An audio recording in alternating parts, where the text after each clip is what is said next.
we will do the, seems to be a lot of questions, so I'll try to answer them. But before that, everything what we talked this morning may sound probably for some of you a little pessimistic about a relationship, but that is not the intention. I mean, in everything, it's always good to have sort of sober viewpoint, right? And especially things like relationship is important. And it's quite, because it involves our emotion and so on and so forth. So time to time is good to have what we call objective view. And I don't believe that after this finished, you will actually, like go through all the list, so to speak. And you don't even need it. But as I said, time to time, it's good to sit down and have a sort of bird's eye view of our life. And that's what I was trying to contribute, facilitate, so that we can time to time talk about sort of the what we call objective view. How to have a successful relationship, 7 points of successful relationship, 8 points of good relationship. All of that, there's so many people talk about it, and you can just grab one of those books. Yeah, they're all kind of okay, to the certain extent they make, it may help you a little bit, but I would not trust that it will work completely according to the book. There are so many people, not just in this audience, but in the website, whatever, who are trying to break the relationship. I will pray that you will have a successful breakage, and smooth and successful. I understand it's very important. Also, there are a lot of people, not just in this room, but others, who are trying to have a relationship and looking for a right relationship. I really aspire, I pray that you will have a good, you will encounter a, relationship, and I will pray that you will have a good relationship. Many times, to have a relationship, to maintain a relationship, I think the confidence is important, because if you are confident, even the other party feels more relaxed, right? And in order to develop this confidence, I think what we discussed this morning, the bird's eye view, sort of a transcendental view on relationship, those things may help you. If the relationship is, and as I said, there are certain aspects of relationship that you may be unnecessarily spending time to fix. Remember the spider bit? And probably you may want to save that energy and time and do something else. To have it completely 100% right is difficult.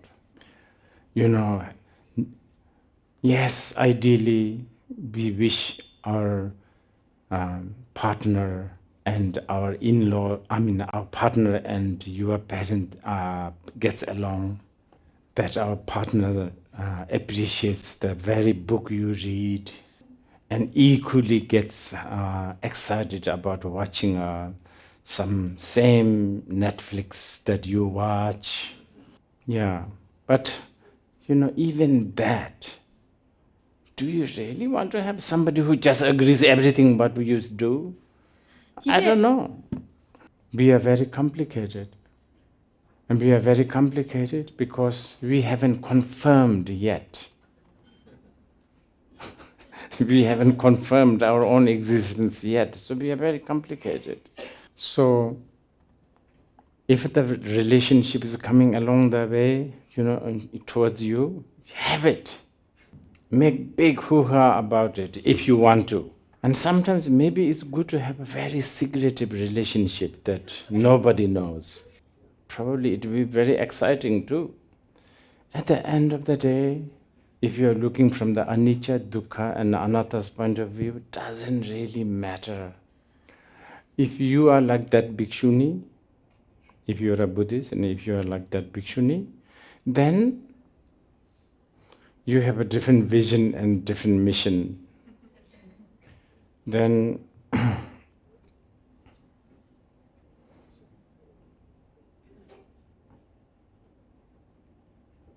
in that vision and mission is very, very,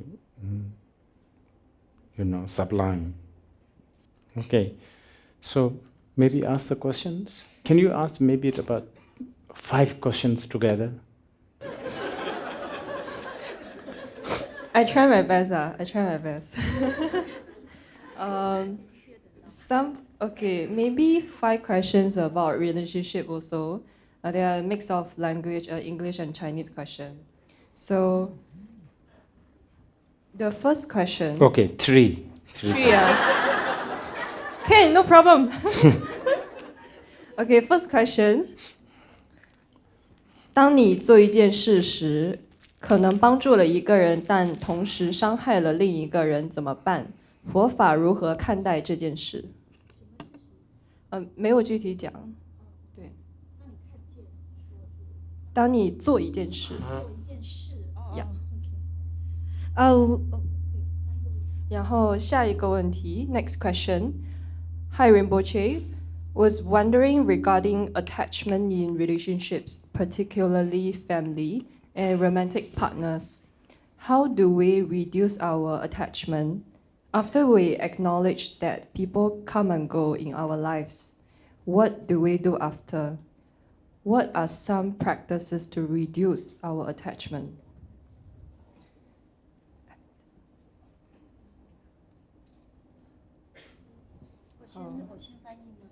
Sorry?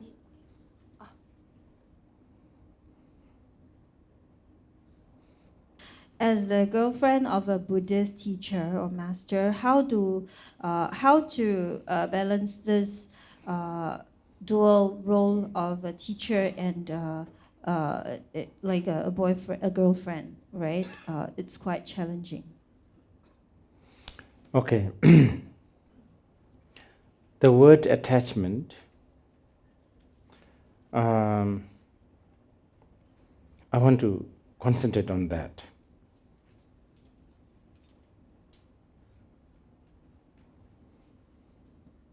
Because I think we are mixing up a few things here. If we are interpreting not to have attachment as in the context of not taking responsibility, then I think we are mixing it. Let's say you have a relationship, you are even a family, and you are a Buddhist. So in this sense, it doesn't mean that you don't take the responsibility. In fact, probably you have even more responsibility because you share the same view, same, remember everything what we talked this morning. You have same attitude, same vision, mission, everything. As for not having attachment, that is a very big subject. Because on the most, to be very precise, even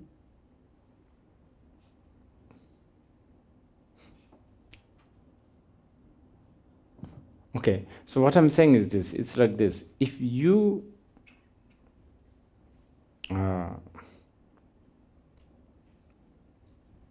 want to have a, let's say, renouncent life, then the question of attachment to the household, applies. But I'm supposing that whoever is asking this question is talking about having a relationship and at the same time abandoning the attachment. That could be, that doesn't have to be like abandoning the responsibility. Remember, like going back to that Bhikshuni, Asanga's mother, in her mind, having attachment to the renouncant life. I mean, a renouncant, peaceful, being a nun, very peaceful, quiet, not expensive, very, nobody to talk, to discuss with, nobody, you don't need approval with anybody, you understand? But she actually renounced that. So Now, that's actually a really big sacrifice for her. Okay, the other question regarding being a partner of this Buddhist teacher or as any spiritual teacher, I think here we are talking about some cultural thing.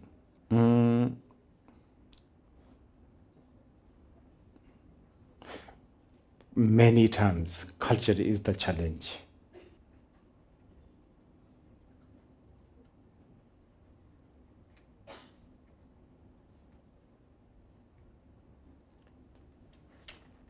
And some of this exclusive situation, the general people will have a difficulty to accept.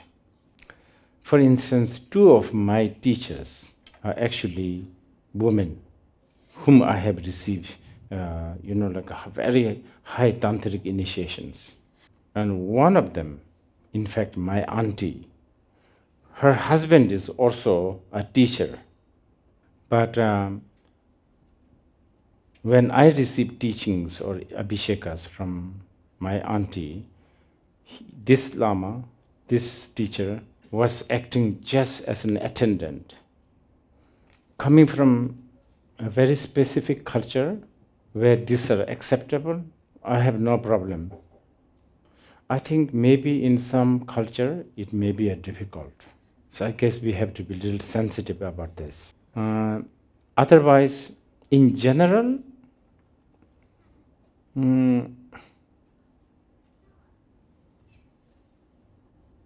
like any other partner of any situation, I think one could only try to help your partner if you can. It's the same thing applies. Okay, 3 more questions.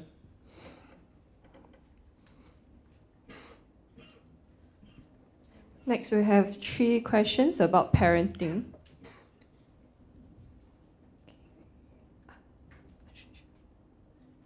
Okay, first question. Today's children are faced with advanced technology. Games are aplenty. As parents, especially with 4 kids, how do I manage this relationship with trust and space? Thank you. Second question. How do I help or guide parents who believe in harsh physical punishments, especially in Asian culture, where patriarchal and hierarchical values are very strong?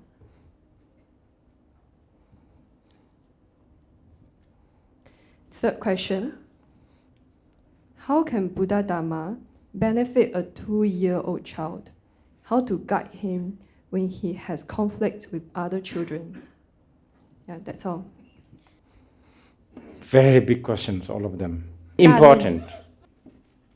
And very difficult also. And this is something that I have also thought about a lot, because I am still sort of struggling to have schools here and there.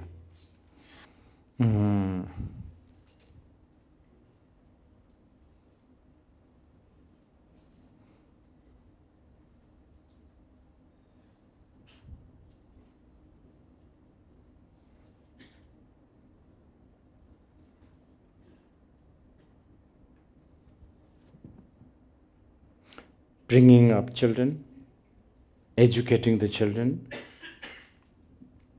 It's a, what do you call it?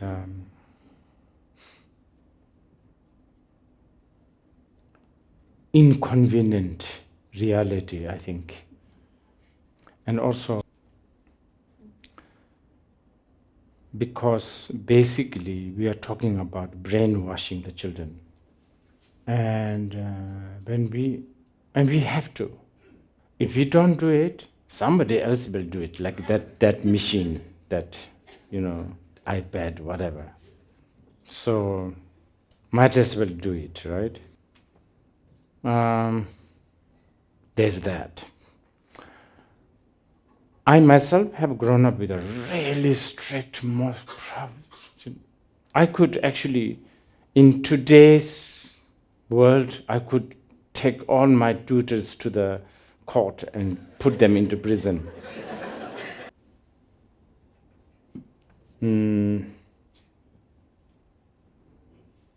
Really stern and very, very tough.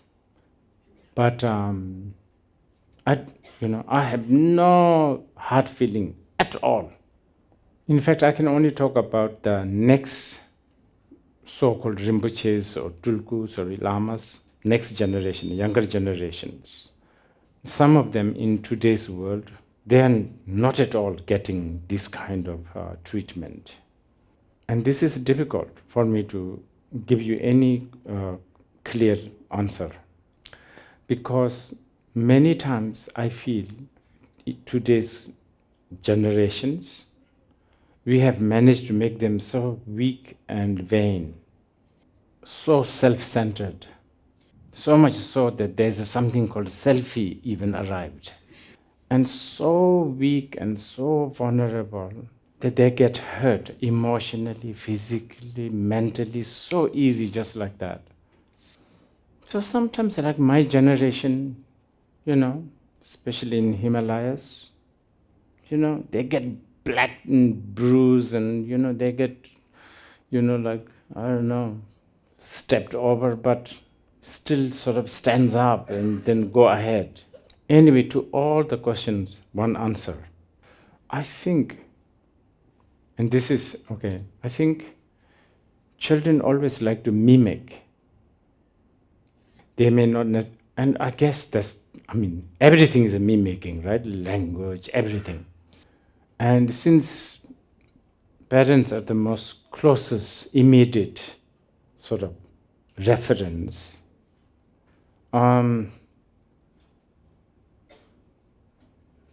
okay, I'll give you the example. Okay,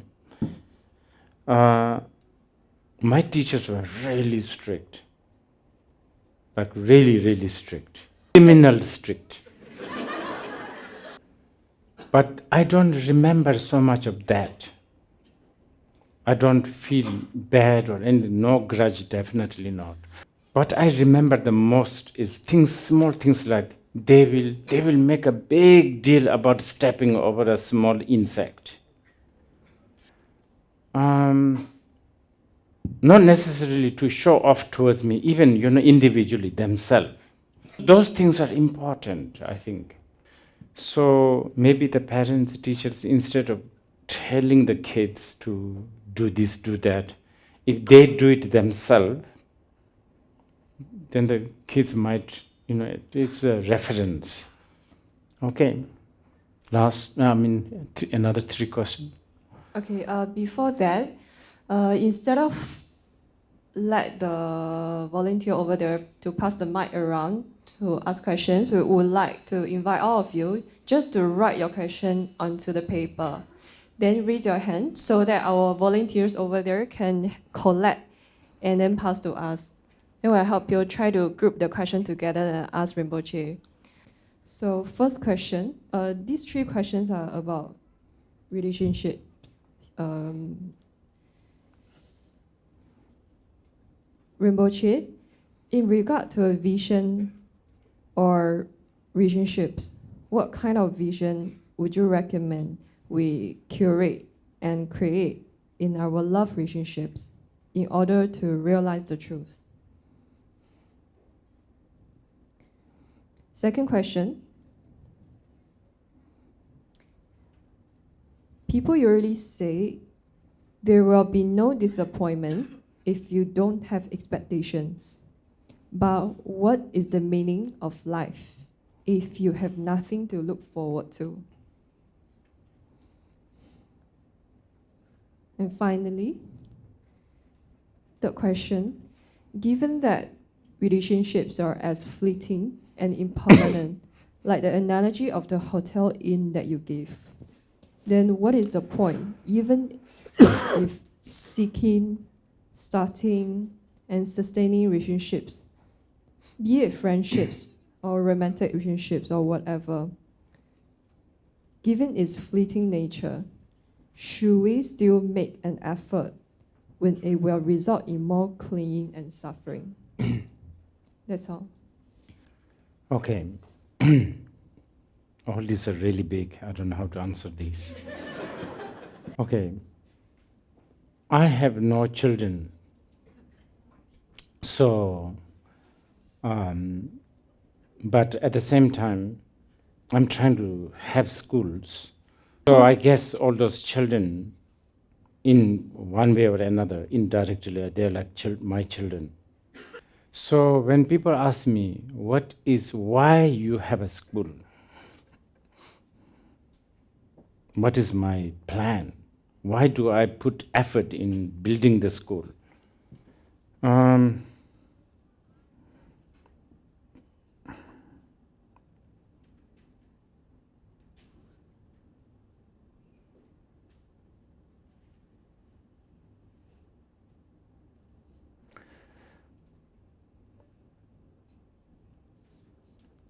I'm not thinking about that these children,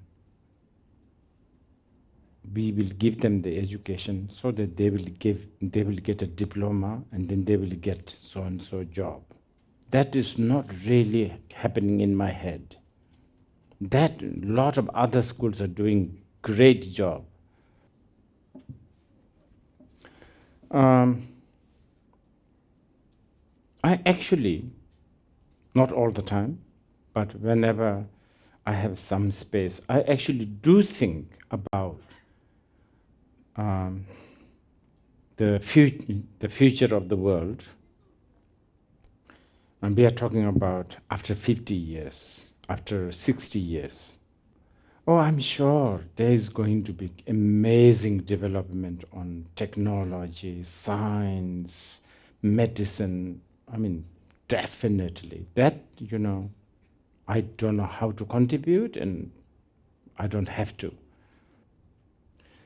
I'm thinking more in the terms of like, if we could have managed to make few children already now who will grow up after 50 years, some of them will become lawyer, doctor, leader, presidents, prime ministers, who not always, but sometimes think that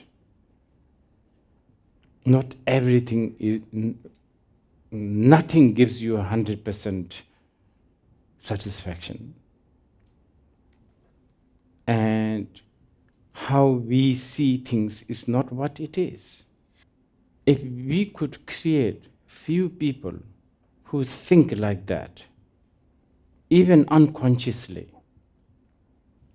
even though they may be not that successful in implementing what they think, if they become a sore thumb of the society that believe in materialism, in materialism, that's what I'm thinking. So if I put it in a very negative, my vision for my children is they grow up as a sore thumb to the future generation or an annoyance. If I put it in a nicer way, I like to think that these children will grow up as a philosopher, basically. I think philosophy is important because if the business leaders, politicians, if they become even a little bit of a philosopher, Because when we talk about a philosophy, we are talking about inner life, interpretation, meaning of meaning. Anyway, I'm giving you this as an example for the question how to sort of plan the vision for your children. I don't know. That's how I feel. And what was the first question? I forgot. The first question. Yeah. Okay.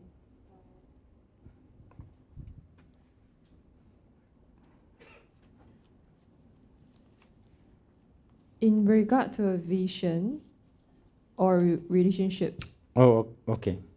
Yeah. I think we have covered it. Okay. You can do a next 3 questions. The next 3 questions are more of like about mental well-being. First question.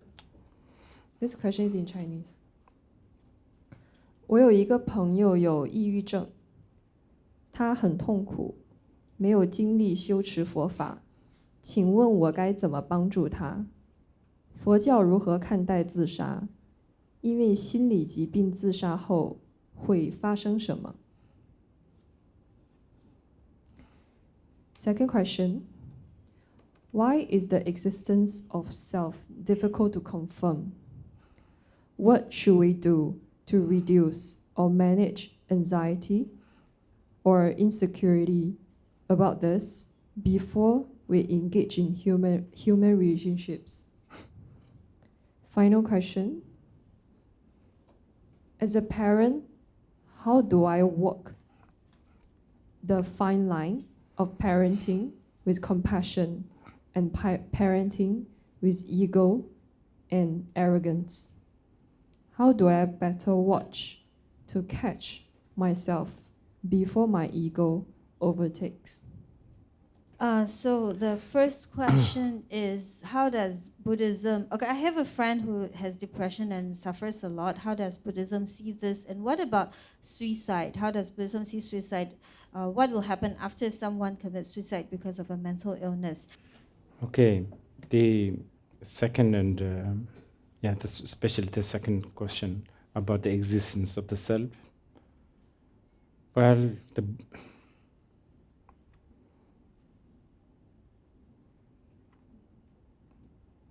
it's already confirmed, actually. It's confirmed quite strongly by the Mahayana Buddhist that it doesn't exist. So all your endeavor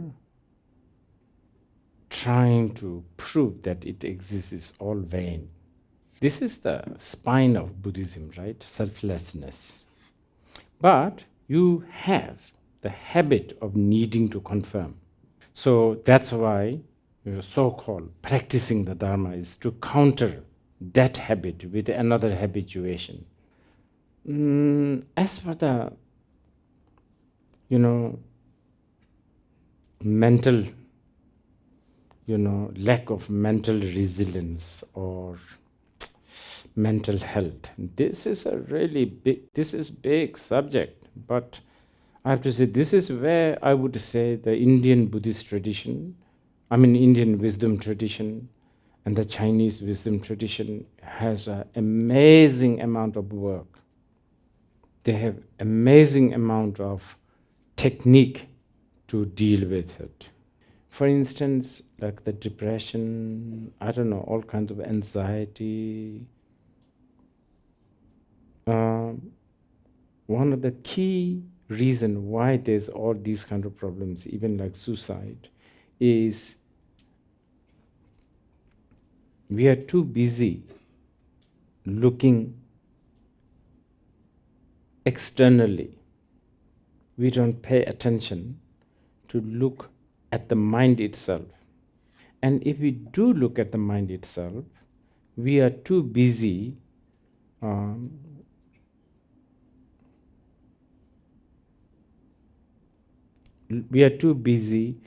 defining the answer. Actually, no need to define the answer, define or explain. I just looked at green leaf in the bottle, And that's my mind doing it. And I don't have the urge to munch it. I just somehow was thinking about this is the phenomena of this is how one lady in Singapore, she projects the world. I was thinking, and what I need to do is at that time, if I look at the one that is doing it, one that is thinking these things, without having urge to define it, no need, just looking at it, that could actually uproot 90% of all our anxiety and all of that. Actually, this is a proven. Okay, so we will do one more question, and then there's been a request to give a transmission of Hatha Sutra. I will read that. Okay, one final question on the guru-disciple relationship. How can we manipulate the causes of and conditions such that we can meet a guru like you to give us pointing out instructions and for recognizing it? Thank you. Sounds like we are already karmically indebted. There's a Paltu Rinpoche's answer to this, which I will modify a little bit and tell you. If you encounter a good master, and then you should check how much time you have. If you have plenty of time, be nasty towards him, because he will make sure that there is an end to samsara. If he is a good master, if you don't have much time, if you are in a hurry, then be nice to him, because enlightenment in this life will be guaranteed. So it's a win-win situation.